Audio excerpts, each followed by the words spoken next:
جو خصوصیات ہیں وہ وہی ہیں جنہیں قرآن مجید نے کامیاب افراد کی خصوصیات قرار دیا ہے، جو ناکام اکثریت سے علیحدہ ہیں، بھیڑ سے الگ ہیں۔ تو پہلے مرحلے اس سلسلے میں گفتگو تھی کہ جہاں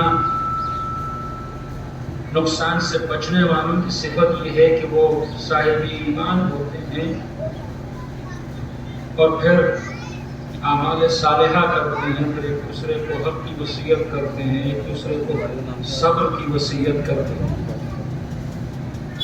اس سلسلے میں حضرت خدمت میں عرض ہوا کہ ایمان کے نام پر ہی کیا کیا گل کھلائے جاتے ہیں اور کھلائے گئے ہیں تاریخ میں، اور اچھی خاصی تعداد میں لوگ ایسے تھے کہ جنہوں نے صرف اپنے آپ کو حالت ایمان میں ظاہر کیا، اور اس کی وجہ یہ تھی کہ انہیں لگا کہ اب طاقت کا مرکز تبدیل ہو رہا ہے،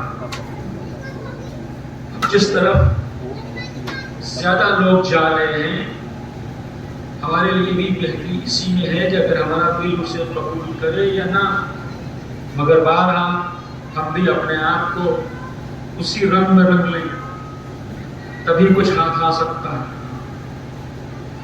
تو دراصل پہلے حق کو پہچاننا ہے، اللہ نے جو عقل ہمیں دی ہے اس کے مطابق،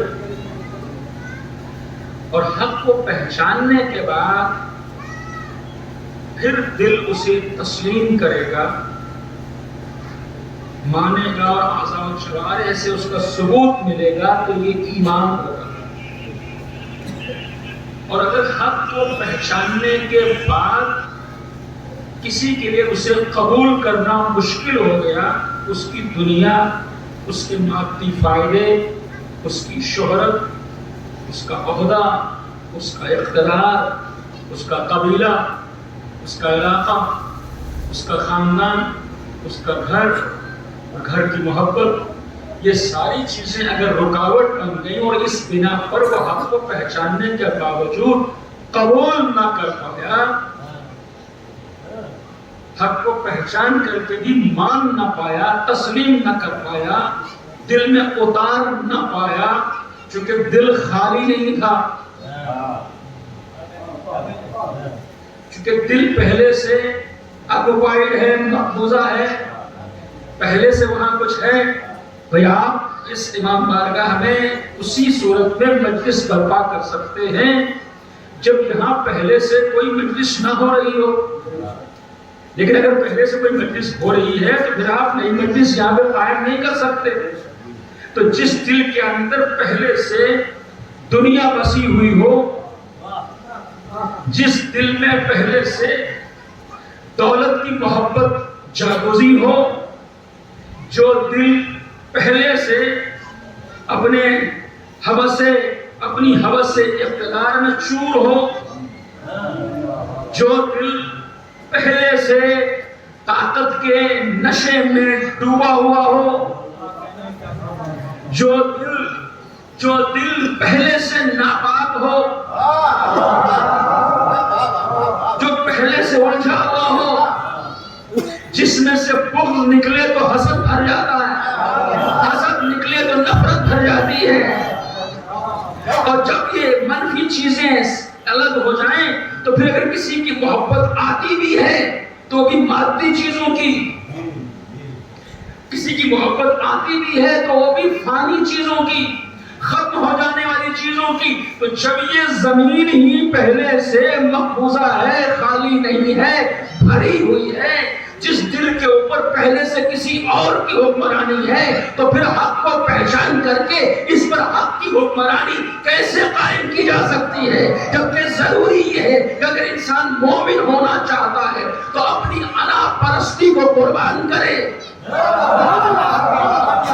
اپنی ذات کی محبت کو ہٹائے، اس لیے کہ یہ مرکز اس کی ساری محبتوں کا، جو مادی اور باطل محبتیں ہیں، اپنی ذات ہے.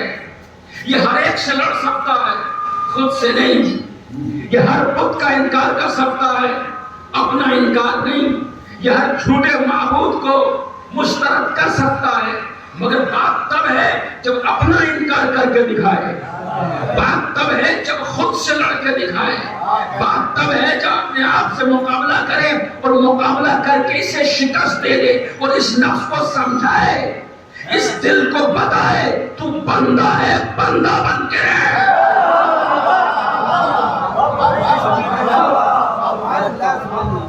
اسے سمجھائے تو بندہ ہے، بندہ بن کے رہے. تیرا مقام خدائی نہیں ہے.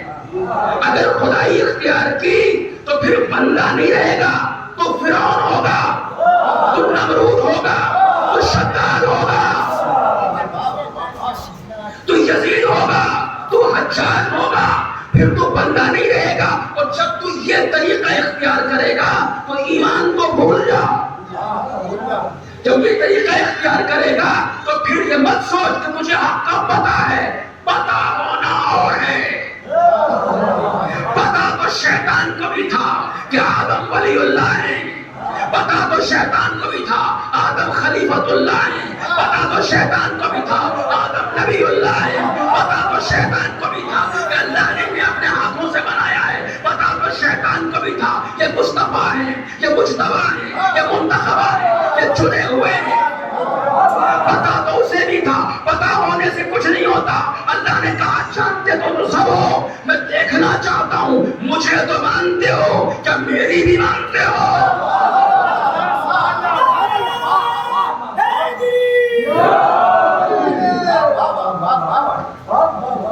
دعوت تمہارا یہی ہے کہ مجھے مانتے ہو. میں دیکھنا یہ چاہتا ہوں کہ میری بھی مانتے ہو. کہ نہیں آپ کی تو مانتے ہیں، تیری تو مانتے ہیں. کہ نہیں یہ تو بوقت امتحان پتا چلے گا.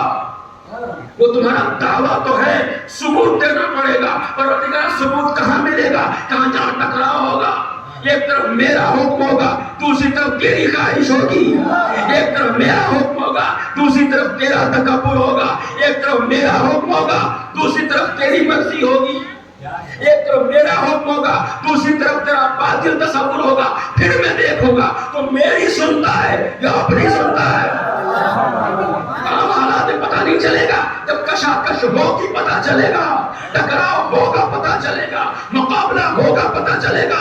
اب جب پروردگار نے پتلا بنا دیا، روح پھونک دی، تو سارے ملائکہ سجدے میں گرے مگر ایک نہیں. ایک نے انکار کیا جو صف ملائکہ میں جا تو بیٹھا تھا، مگر اس نے سجدہ نہیں کیا. تو قرآن مجید نے کیا فرمایا؟ فرمایا ابا واستکبر وکان من الکافرین. اس نے انکار کیا اور استکبار کیا. انکار اس لیے کیا کہ خود کو بڑا سمجھتا تھا. توجہ چاہتا ہوں. انکار اس لیے کیا کہ خود کو بڑا سمجھتا تھا. اور جب بڑا سمجھتا تھا تو اس کی 6000 سال کی نمازیں اپنی جگہ. ارشاد پروردگار ہے وَكَانَ مِنَ الْكَافِرِينَ. یہ آج کافر نہیں ہوا، یہ تھا ہی کافر.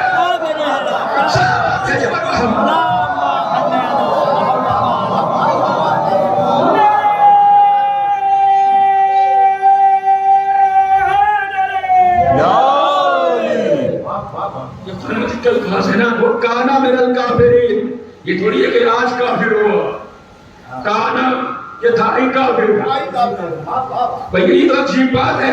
6000 سال نماز بھی پڑھ لے، 6000 سال نماز بھی پڑھ لے، مگر دل جھکا نہیں تو کفر ٹوٹا نہیں. کاش ہم توجہ کر لیں، اس راز کو سمجھ لیں. راز ایمان کیا ہے؟ جب تک دل ٹوٹا نہیں ہے تو پھر نمازیں منہ پہ مار دی جائے گی، رجیم قرار پائے گا. نہیں، جب دل ٹوٹا، جب دل ٹوٹا تو عبادت مختصر بھی ہے، قابل قبول ہے. سجدے مختصر بھی ہیں، قابل قبول ہیں. خلوص ہے، قابل قبول ہے. بس خود کو کچھ سمجھو نہیں. لہذا جو کرو گے وہ اپنے لیے نہیں کرو گے، جسے سمجھتے ہو اس کے لیے کرو گے. کوئی توجہ تو 6000 سال کی عبادت ضائع ہو جاتی ہے، لیکن جہاں خلوص کو کسی پیمانے پہ ناپا ہی نہ جا سکتا ہو، بلکہ جن ہستیوں کا کردار سیرت خود پیمانہ اخلاص ہو، خود میزان اعمال ہو، وہ ایک ضربت لگا دیں ثقلین کی عبادت میں بھاری۔ مل جل کے صلوات بھیجے بر محمد۔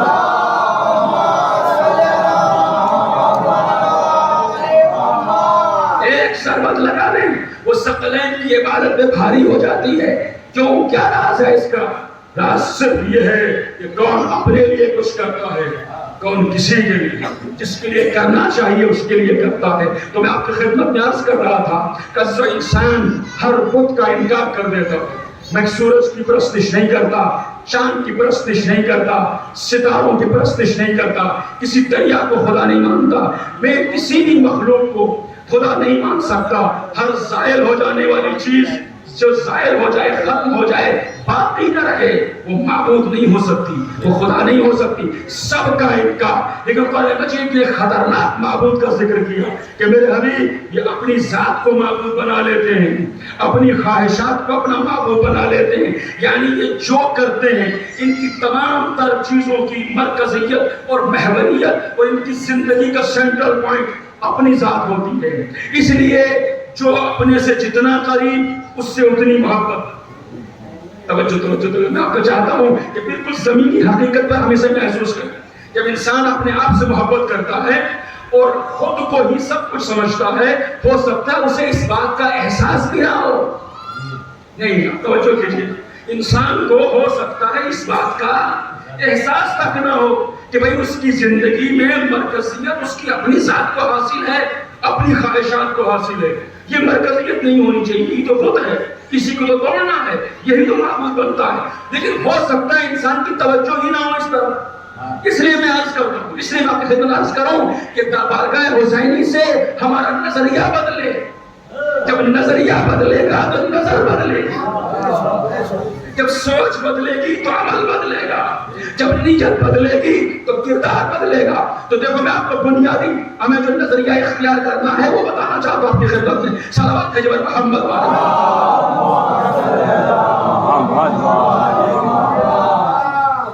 ایک صلوات ذکر کی صحت کے لیے۔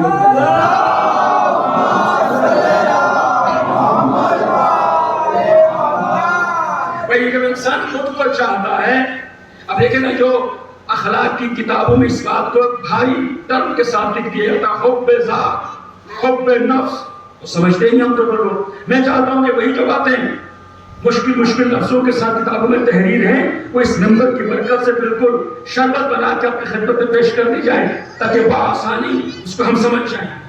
اپنے آپ کو چاہنا، جب انسان خود کو چاہتا ہے تو ہر اس چیز کو چاہتا ہے جو اس سے منسوب ہوتی ہے۔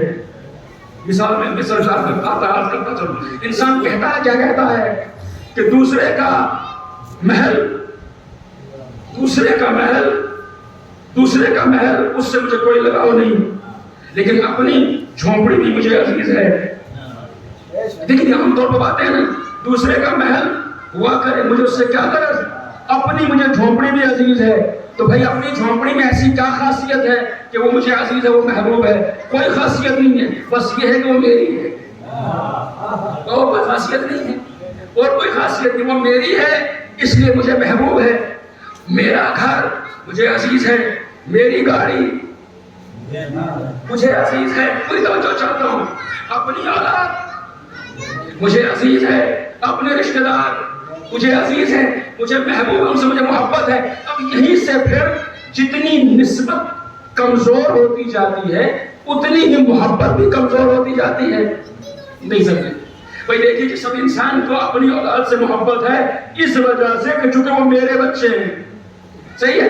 اب اگر بھائی کے بچے ہیں تو تھوڑی سی محبت میں کمی آئے گی، اور اگر بھائی بھی سگا بھائی نہیں ہے، اس کے بچے ہیں تو محبت اور کم ہو جائے گی۔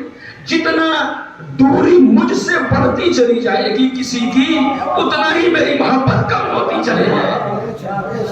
ایک آج توجہ کر لیں، جتنا مجھ سے دوری کم ہوتی چلی جائے گی، جتنا مجھ سے دوری کم ہوتی چلی جائے گی اتنا ہی محبت کم ہوتی چلی جائے گی۔ اس کا مطلب کیا ہوا اس کا مطلب یہ ہوا کہ مرکزی حیثیت میری اپنی ذات کی ہے. سب سے پہلے میں خود کو چاہتا ہوں، پھر جو میرا ہے اسے چاہتا ہوں. مرکزی حیثیت میری ہے، پھر میں اسے چاہتا ہوں جو مجھ سے منسوب ہے. لہذا جب انسان آگے بڑھتا ہے تو پھر میری نظر ہے، میری نیاز ہے، میری مجلس ہے، پوری توجہ، میری مجلس ہے، میری امام بارگاہ ہے. ساتھ بڑھتا جاتا ہے. یعنی جب بنیادی طور پر نظریہ غلط ہو گیا تو فارسی کا ایک مصرع ہے کہ خشت اول جنات معمار کچ تا سریا میرا دیوار کچ. اگر پہلی اینٹ ٹیڑھی ہو گئی تو سریا تک بھی دیوار بنا لو. ٹیڑھی ہے. صلوات بھیجو محمد.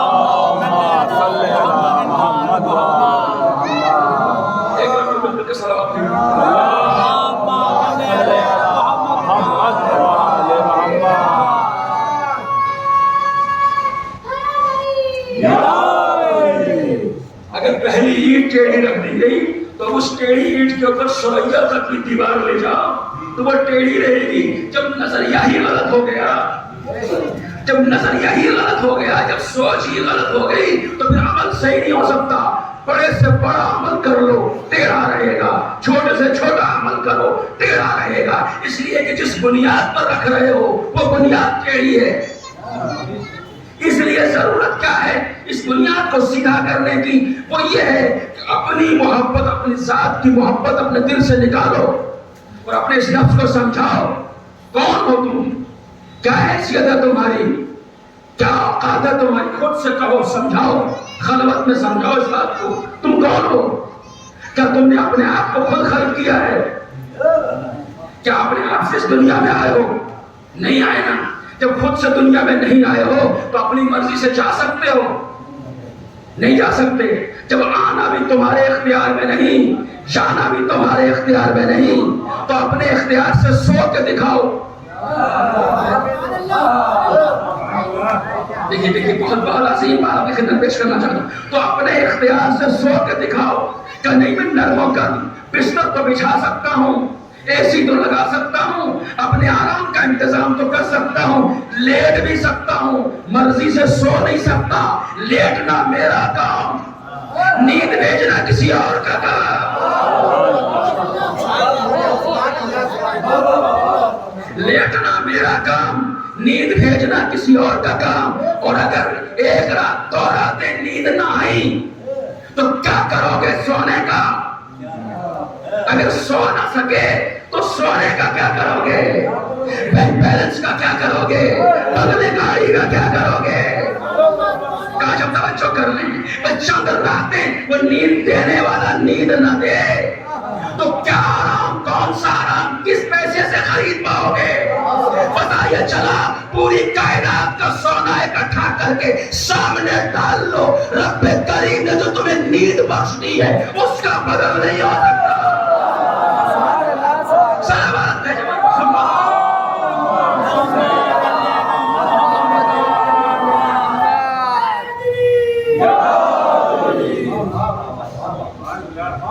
اور جب سو جاؤ تو اپنی مرضی سے اٹھ کے دکھاؤ، اپنے اختیار سے جاگ کے دکھاؤ. اور جب خود سے جاگ بھی نہ سکو، بھائی آنا تو دنیا میں اختیار میں نہیں تھا، جانا بھی اختیار میں نہیں ہے، سونا بھی اختیار میں نہیں ہے، تو جاگنا کیا اختیار میں ہے؟ جاگنا بھی اختیار میں نہیں ہے. وہی جگاتا ہے، وہی جگاتا ہے. اور آپ نے پڑھا ہوگا دعائے جوشن کبیر میں، وہاں بارگاہ پروردگار میں عرض گزار ہوتے ہیں، پروردگارا ہساتا بھی تو ہے. کوئی توجہ آخری عقیدت چاہتا ہوں. اور یہ سونے جگانے میں مثال نہیں، وہاں پہ ہم کہتے ہیں پروردگارا ہساتا بھی تو ہے، رلاتا بھی تو ہے. اس کا مطلب یہ ہوا کہ کون کس بات پہ روئے، کون مقدر پہ روئے. یہ سارے غم بھلا کے غم حسین میں روئے. یہ میرا اخلاص طے کرتا ہے، اس کی مرضی طے کرتی ہے. صلوات بھیجو محمد.